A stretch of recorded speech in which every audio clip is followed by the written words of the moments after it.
Welcome to the New Books Network. Hello, I'm Deidre Woolard with the Economics Channel of New Books Network, here today with Paul Podolsky. He writes about macro politics and money. For many years, he was a strategist and equity partner at one of the largest hedge funds in the world. Prior to that, he had a long career in journalism. His book, The Uncomfortable Truth About Money, it explores how to gain control not just over your finances, but really your relationship with wealth on a core level. Hi, Paul, nice to see you. Nice to see you. Thanks for having me on.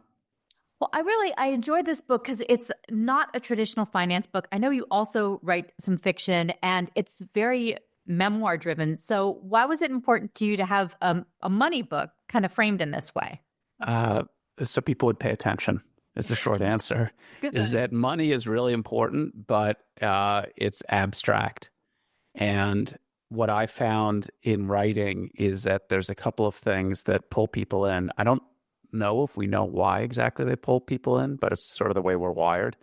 One thing is people relate to characters, people, more than they do to abstract notions like liberty or finance.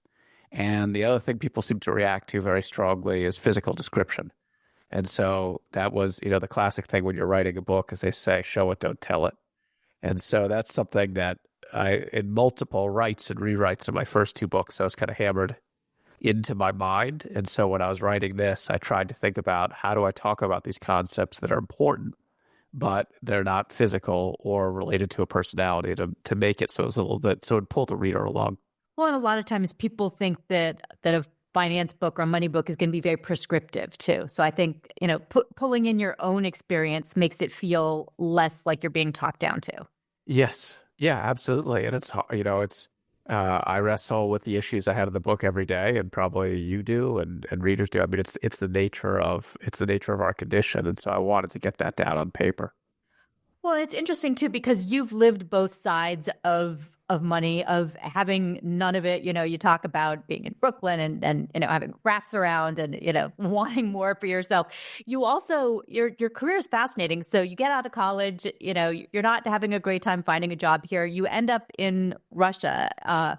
So you lived in a whole different economy than we experience here in the U.S. How did that frame your relationship with money?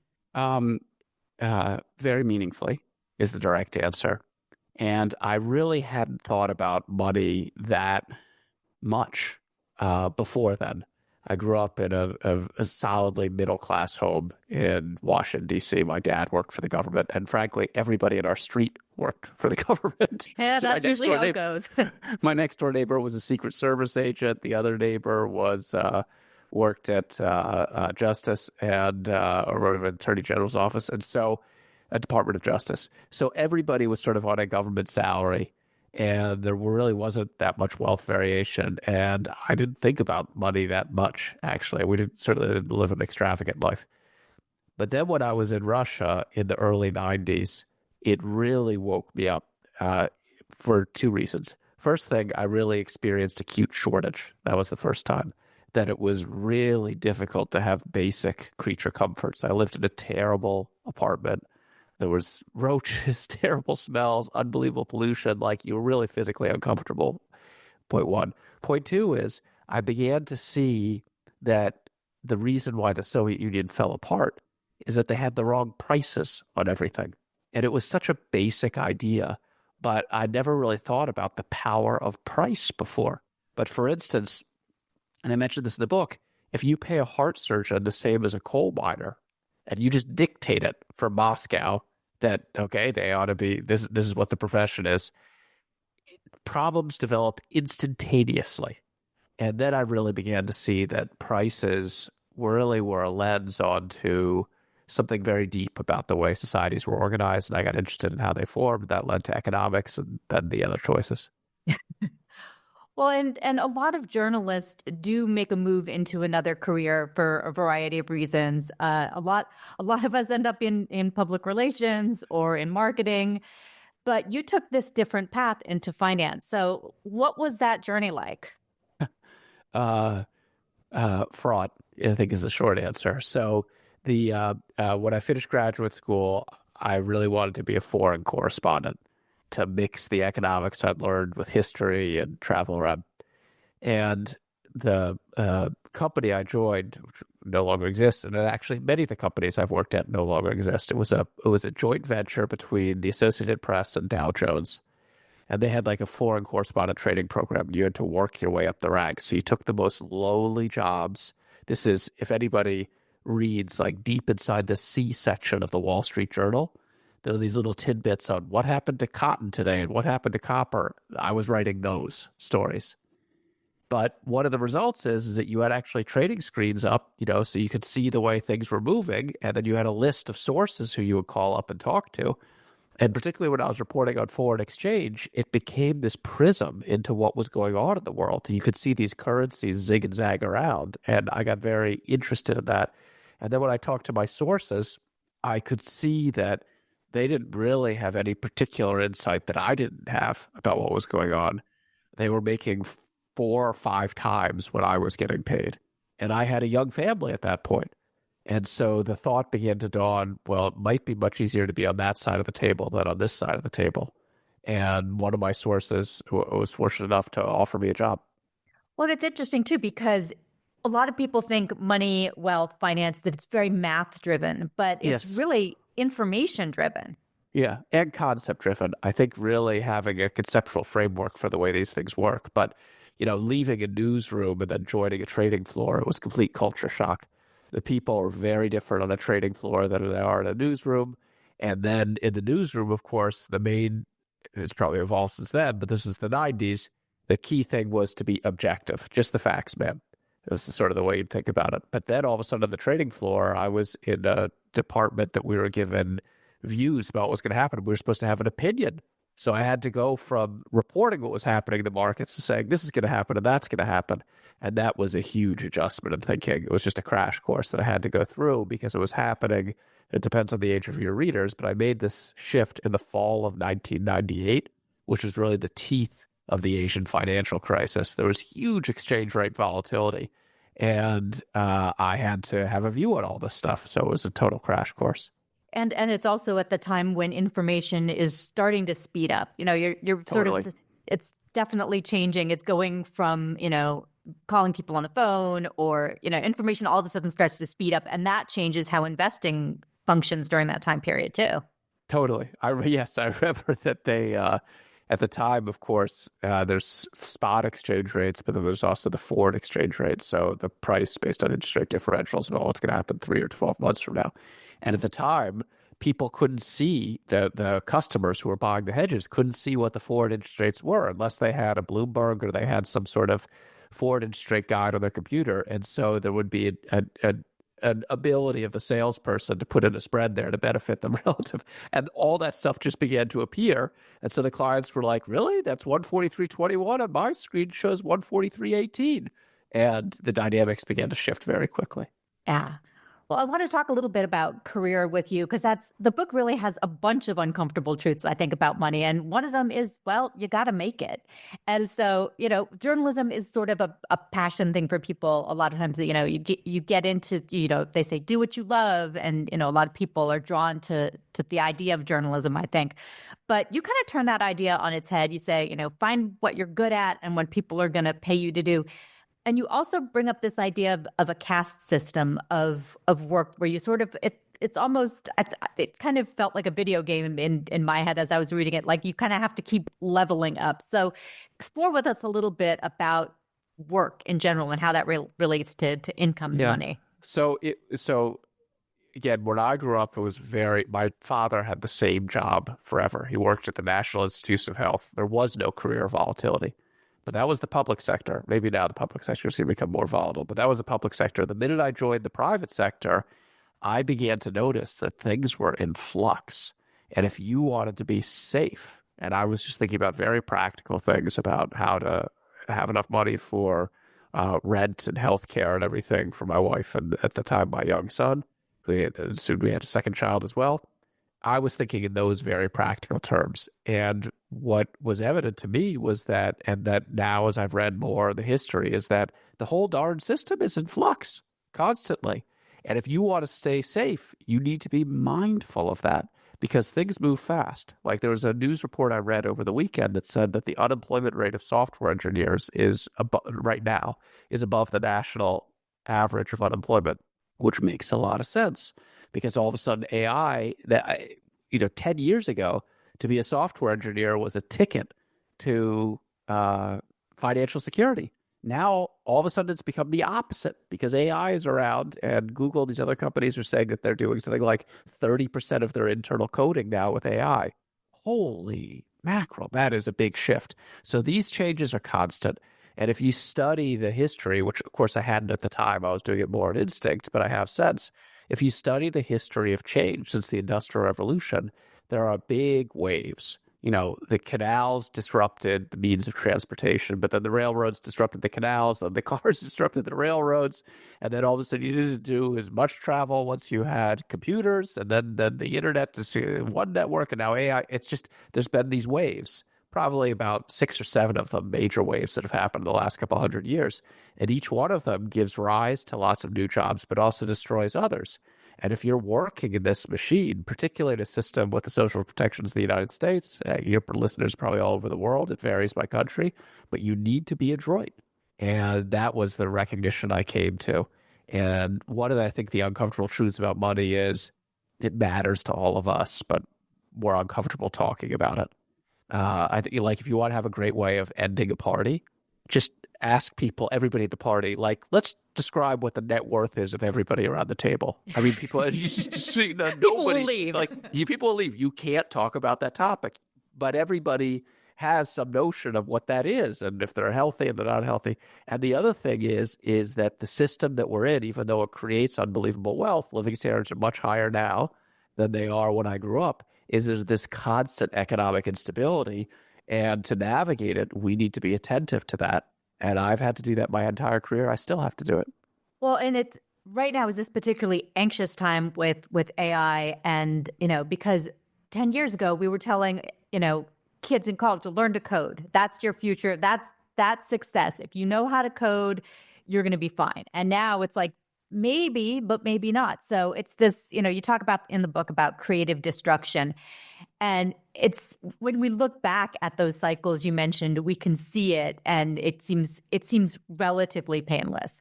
But we're in the midst of this one right now, and there's so much turmoil, there's so much wealth inequality. What are you worried about when you see this creative destruction cycle going on? I think the thing that scares me the most is it can really test a society and bring it to its breaking points. And that's scary. And that's really when you get big wealth destruction. So if you look at the history of societies globally, there's lots of times when very sophisticated the rails. This obviously happened in Germany in the 1930s, but the country where I spent a lot of time in Russia, it's happened twice. It happened in 1917, and now I'd say it's happening again under Putinism. And Latin America has obviously seen waves of this, big swings from left to right. Asia, you've seen it pretty much all over the world. So it's a complex process, but I believe what happens is we want two things that are in tension with one another. We crave wealth. People who are in very primitive farming communities, by and large, want to get to something that's more stable. And that wealth requires adjusting to change, and we want stability. And the two things are, like, as human beings, I think we crave stability. You hear somebody who had a very disruptive, they think, oh, I got back to my routine, and they feel calmer.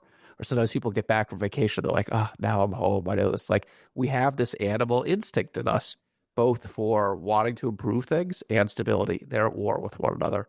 And it's a question about the rate of change of each of them. And I think what can happen is the technology, the new inventions, humans' inventiveness can disrupt all these social structures. And how well do they adapt to that change? How they adapt to that change is very complex. I think it depends, China, with its history, is going to have a very different process than, say, the United States. But what can happen is that the society can get so out of balance that it begins to pursue more radical solutions. And that's when it's not adapting to change well. So if I look at Germany, of course, I'm sure there's somebody listening to this who's a real German expert. But from my standpoint, I think about it as you had hyperinflation in 1923. Then you had a global depression, 1929 and 1933. Hitler comes to power in 1933. And with broad support. because he says that he's going to produce order. So those events, the hyperinflation of 23 and then the Great Depression of 29 to 33, the Great Depression almost broke the U.S. But there were changes made here that just took the U.S. back from the brink in 1933. But in Germany, it broke the other way. They went over the brink. And so I think that that's always the risk when this tension is not resolved in a way that maintains social equilibrium. And that is a very, deep, we could talk for 3 hours about that. But I think that that's the essence. And so when I think about it just in terms of keeping my family safe for now as an investor, running the investment firm that I created, thinking about what the safe way is to invest, I'm very aware of that history and the way that's happened repeatedly all over the world, that when society and rule of law breaks down, you can get enormous economic volatility. Well, and history has a way of smoothing out what those cycles look like. When you zoom in, you see just how much volatility was going on during a time, and you learn that there were times when the U.S. government was going through all sorts of instability. I mean, even during FDR's reforms, you have this period of time where people are so alarmed by what he's doing. There's potential to plan a coup. I mean, it's very, very, very interesting when you zoom in on history. Yeah. By the way, just very parenthetically, the way he got out of the Great Depression was by getting off the gold standard, which at the time was considered absolutely heretical to do that. But it was the solution, and it took 4 years of vicious pain, 25% unemployment, a 90% fall in the stock market before they considered that. And that scarred people emotionally. I mean, one of the things you mentioned in the book, too, is just that idea of relationship to money. And so, we always hear about people who grew up in the Great Depression and their mindset never shifted.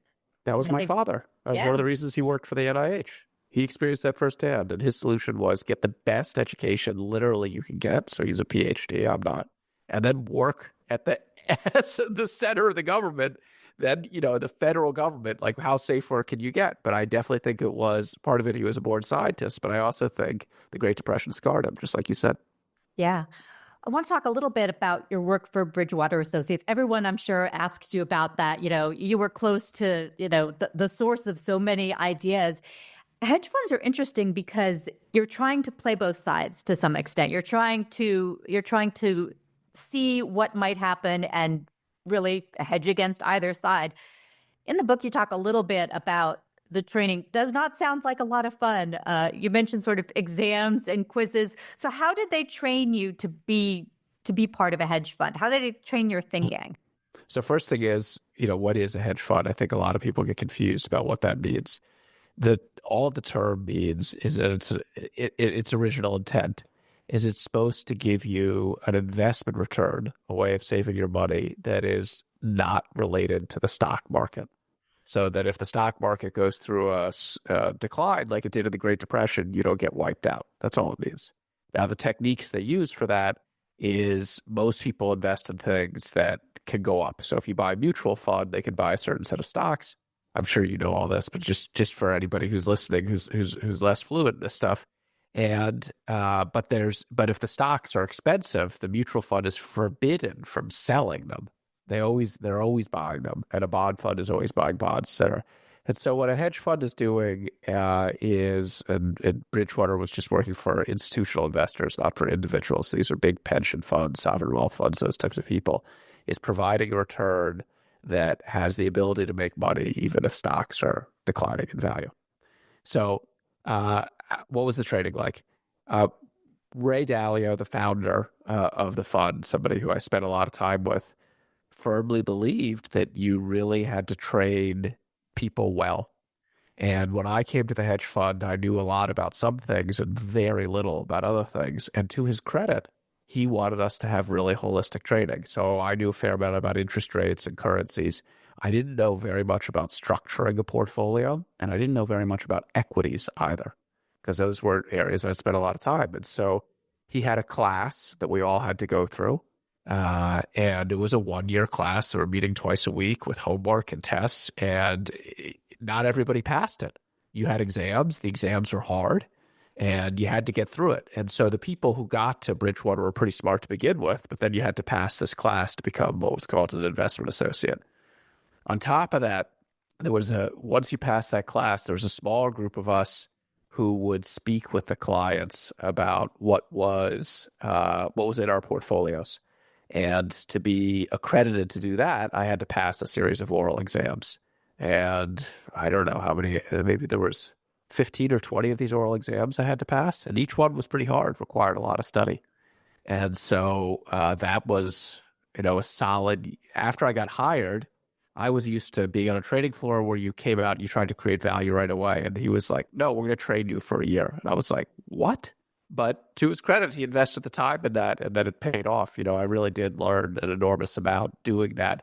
And it was a very different education than you could ever get in school because it was market practitioners who were teaching you and giving you exams. And then you were living it each day, watching what was going on in the markets. Well, and it's interesting, too, comparing that to some of the certifications that you might get as, like a Series 7 or something like that. Sort of like an internal certification. Yes, that's right. And I would describe these things were a little bit more, probably, I'm not a CFA, but it was less like a multiple choice type of exam and more asking you really difficult questions that you had to sort of have the conceptual ability to come up with the trade-offs. Because still to this day in investing, I think about how I invest my own money, it's never easy. It's always there's always contradictory, ambiguous information. Every single investment decision is a little bit like, well, I think it's, 60, 65% odds it goes this way. And it's just the accumulation of doing that over long periods of time that produce good investment results. Yeah, now you have your own firm, and you talk in the book about portfolio management, and it's so hard because if you're too risk averse, you don't get the benefit of what your money should do. I think of money sometimes as like soldiers. You want them to go out there and do stuff. So if you hold too many of them back, not so great.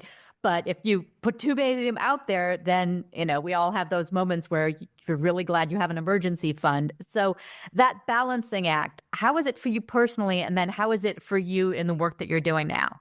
I think it is a little bit like nutrition or exercise. You need to find what works for you. I mean, there are people who just, if they have market risk, they can't do anything else. They can't sleep at night. And so they'll hold all their money in municipal bonds. And that's what allows them to sleep at night. I will say, though, that any portfolio, any asset is unreliable. Even municipal bonds, people are like, oh, that's the safest thing. You can't possibly. It's like, no, municipal bonds can blow up too. There's ways. Cities do go bankrupt. Yes, they do. And we're talking about political instability. And that if there was political instability and say the people became concerned that the Federal Reserve was going to lose its independence, you could see just an absolute stampede out of U.S. assets. The dollar could tank, inflation would go up a lot, and the value of those safe municipal bonds could decline in value markedly. So you're right that it's a real balance in terms of risk taking, but also risk mitigation. And as far as I can tell, the right answer is to find something that works for your specific wiring. And I've evolved to something that works for my wiring over time, over a lot of trial and error. And I agree with you that finding that sweet spot where you're taking enough risk to get the benefits of capitalism, which can be extraordinary. Like, we live in the time of extraordinary companies that have generated huge amounts of wealth. Even the fact that we're having this conversation the way we are right now, that it's such high quality video, we can go back and, like, it's a miracle. Like, if you and I talked about this when we were growing up, you would have been like, oh, come on. It would have been something out of Star Trek. But here we are.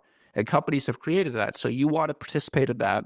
But I think you also really need to be aware of what I described in the book is basically what a drawdown is, how painful loss of wealth is. So if you take the opposite of the municipal bonds, you have all your money in the equity market.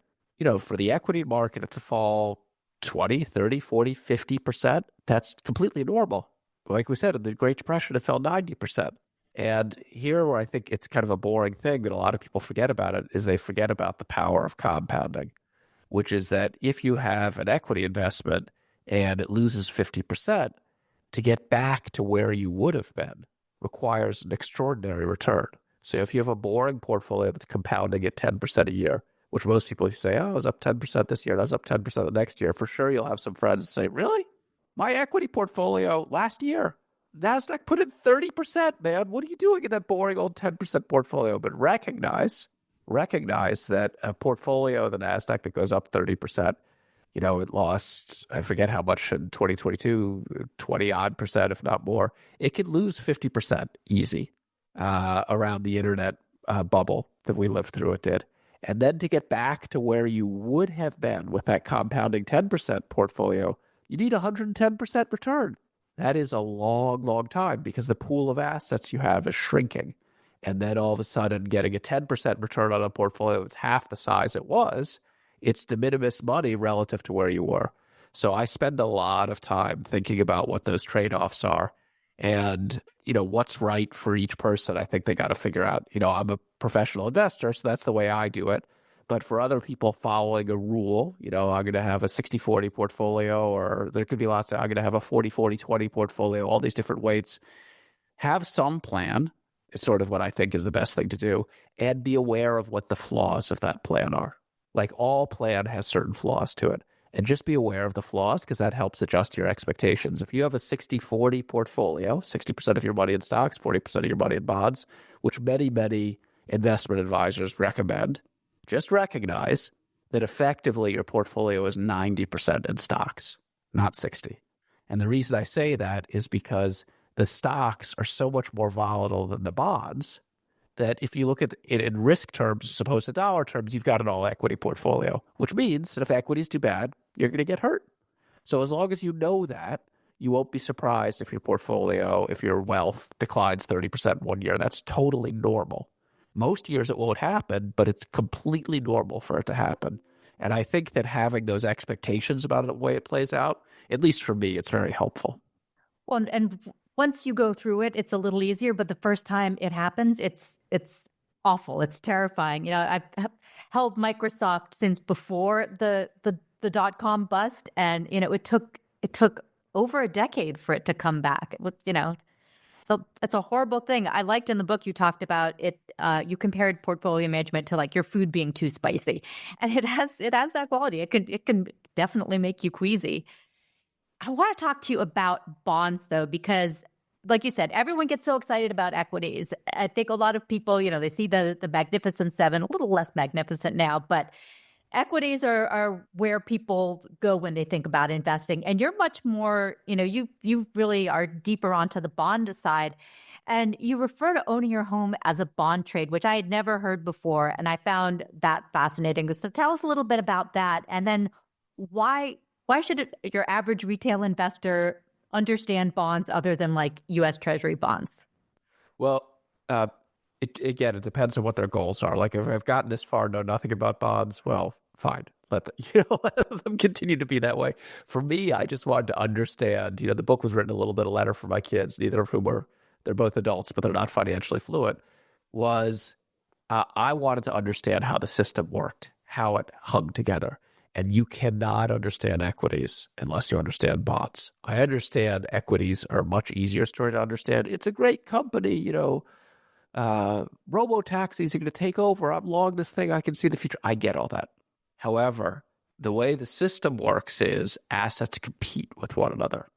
And the very first, most fundamental thing about assets, first of all, is what is the cost of money? So the central bank determines the cost of money.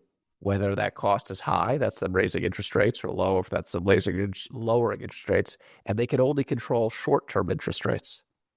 The bond market, when people refer to the bond market, is the market for government debt. So when the government spends $10 and they only receive $5 in taxes, they got to issue bonds to cover that difference. And that difference is a U.S. Treasury bond.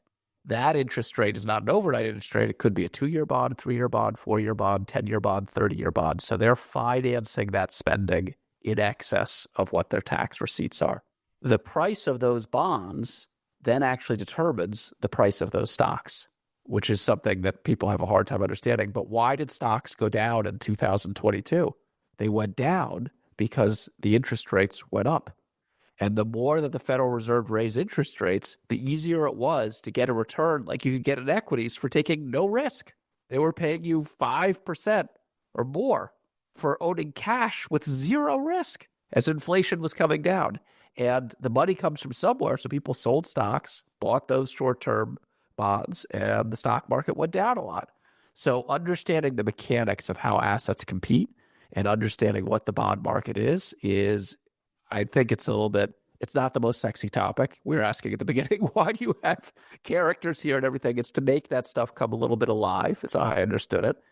But it's very helpful for understanding how the world is put together. And I have a lot of friends who were great equity investors, and they really struggle to understand the bond market. So that's basically what the bond market is. How does it relate to housing? I say a house is a bond because the say you're buying a house as a rental property. That's the easiest way to see it. So you spend you spend $100 and you buy a house for $100. And that house pays you, the tenant there pays you $5 in rent. Well, it's just like a bond because the coupon payment on the bond is just like the rent payment on the house.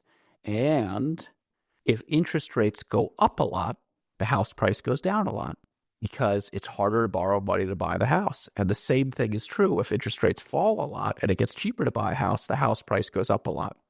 So the house price oscillates with the cost of the borrowing of a mortgage to buy the house.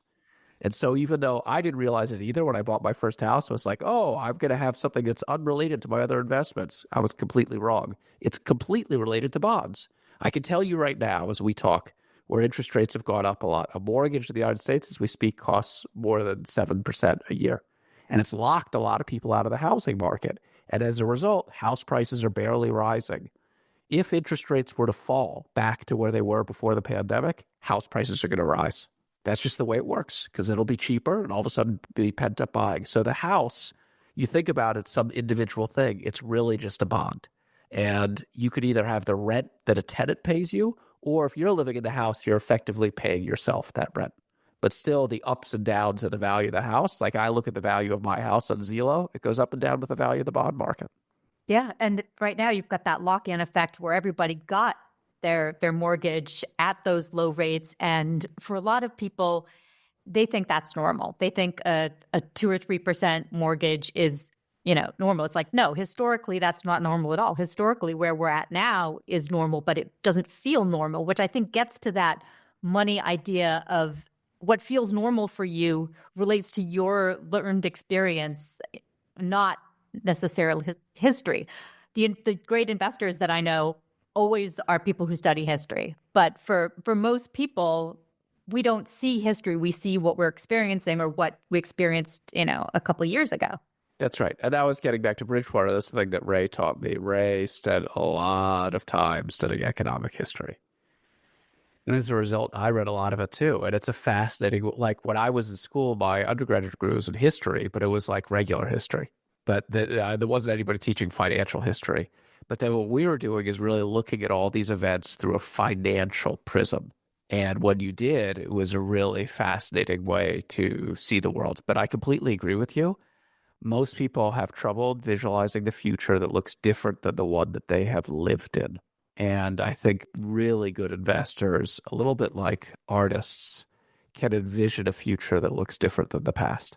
Yeah. And I know one of the investors I used to work with at the Motley Fool used to say, people want to fight the last war. And I think that with risk, we try to protect against the risks we've already experienced instead of the events that are out there that we have no idea about that could happen. And then there are also these reference points that people get locked into, like, oh, stocks are going to do well. Well, there's been stocks are a great investment. Stocks can go up 10 to 20% a year. They can, but they can also go through long periods of time. The return on the U.S. stock market from 1968 to 1982, it's 14 years, was zilch. And so that, people are astonished that to live through that type of thing, but it happens again and again. And where you are in the country, in the world, really reflects your thinking about it. Another thing is people in the United States are relatively used to having a stable, strong currency. But you talk to people in other parts of the world, and they're used to seeing the currency just lose all of its value. Yeah, that's another thing that certainly I'm worried about. You say in the book that no government or financial system has ever figured out how much money to create.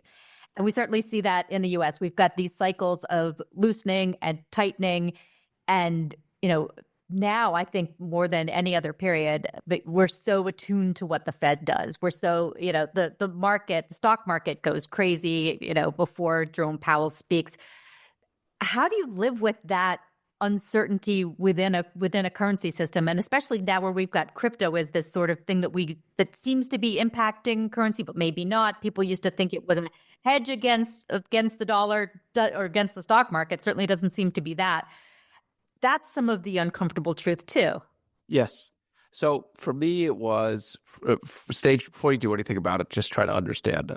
So I do believe it's a fact that like, for instance, if you look at the history of currencies, like there's been a lot of currencies that have been created over the history of the world, and very few of them still survive to this day. And so that, just pause for a second to think about that. Like your wealth, my wealth is, at least my wealth is, majority of it is in US dollars, not all of it. The notion that the US dollar is not a safe place to keep your money over the long term would make people's head explode. Oh, yeah. But over the long term, that's more likely to be true than not true, just given the history of currencies. Bridgewater once published a daily they wrote this daily research people. The daily observations was called "All Currencies Die," and it just had the history of all of them. And the reason they do is that typically, so first thing is to realize that it can happen, and how do you think about that in your portfolio? And the currency is a little bit like your parents. You were given to some. But you don't, there's investors and savers face a choice. You don't have to keep all your money in dollars. It's very easy to switch it to another currency if you think the dollar is unsafe. You could, as opposed to owning U.S. government bonds, you could buy German bonds, or you could buy Japanese bonds. And then you would have effectively, and ditto, you could buy stocks. It would effectively be switching your currency to something that is benefiting, that is more tied into that system. Similarly, you could buy gold or you could buy crypto. So the currency that you're in isn't necessarily the currency that you have to stay in. And this idea, again, is anathema to many American investors, but particularly investors in emerging markets. The first thing they think about is how to get out of their currency. So you talk to savers in Russia or savers in China, the very first thing they're doing is, how can I get a foreign bank account and get out? Ideally, something like Swiss francs or something like that. So why is it so hard to create the right amount of currency? It's so hard to create the better amount of currency. It circles back to what we were saying about what the level of economic growth is, which is related to the way technology is working. So each one of these new technological shifts reorganizes the economy, and you need to be able to create enough currency to allow these changes to occur, but not so much that you either create inflation, which we had, after the pandemic, or deflation, which we had in the Great Depression. Either one of those outcomes is intolerably bad. And so central bankers are really not much different than you and me. They're just sitting there looking at the same information we are. They have the same questions about AI and tariffs and unemployment and all these types of things. And they're giving their best guess about how much money they should create relative to that set of circumstances. And they get it wrong all the time because people are like that. And sometimes they get it really, really, really badly wrong, like the post-pandemic inflation, where the Fed made a massive mistake. That'll take years to repair that credibility. So I think the nature of currency has this inborn instability to it. And if we want to be thoughtful savers, thoughtful investors, we need to know that, and then know our choices, and then think about what changes, if any, we'd like to make. Well, and also the role of the dollar as the reserve currency puts this other wrinkle into thinking about that as well, because the dollar underpins other countries to some extent. Yeah, the whole financial system is based around the dollar now, but in other periods of time, it was the financial system was around gold. Based around gold from sort of the end of basically the Napoleonic Wars up to World War I. Other periods of time, it was heavily based on sterling for big parts of the world. So what the reserve currency is has also fluctuated over time. And I don't see any near-term reason why that's going to change, but I'm certainly open to the possibility that it could. And at various different points in my savings career, I've held a significant portion of my wealth in non-dollar currencies. One last question for you. We've talked about some anxiety-making stuff, but at the end of the book, you get a little philosophical. You put money in context of what's money really about. It's about having a good life, and that's for you, for your family. So let's end on a positive note. How can we be comfortable with money in an uncomfortable world? I think it's just becoming aware of it. I think having conversations like this help. So yeah, money flits in value. It's sometimes uncomfortable to talk about it, but as a part of our life, it's inescapable. So my message a little bit is like, okay, I'm trying to share with an audience, here's what I've learned about money. I was a kid literally who knew nothing, and now I know a lot more. And I think doing that helps, but you also really do need to keep it in perspective. Like I've met a lot of people on Wall Street who are very smart, but they can also be kind of completely focused on, well, the only goal in life is to, make a good salary and be smart with my savings and minimize my taxes and things like that. That's fine. But my point is always step back and think about, like, it's just a tool. It's a tool that is allowing you to live, and make sure you're living plenty as well. And I've always been, for reasons I explained in the book, I've always been acutely aware of how brief our time here is, and how you need to, just like the same way you want to be attentive to your health and what you eat. It's like you don't get too narrowly focused on that, or you kind of suck the life out of life. So this whole thing of stepping back and being like, okay, it's going to move around. Your Microsoft stock might fall massively. And that knowing that that's the deal, that's normal, for me, it helps me relax. And writing down things like, what's my budget and how much money is coming in and out? Like not spending all my time on that, but doing some of that, it really helped me be calmer with money and have a framework to balance my emotions when they begin getting high. Yeah, I love that. The book is The Uncomfortable Truth About Money. It is a very important read, especially if you're having money anxiety. Thank you for your time, Paul. Thank you. Thanks for having me on. Talk to you later.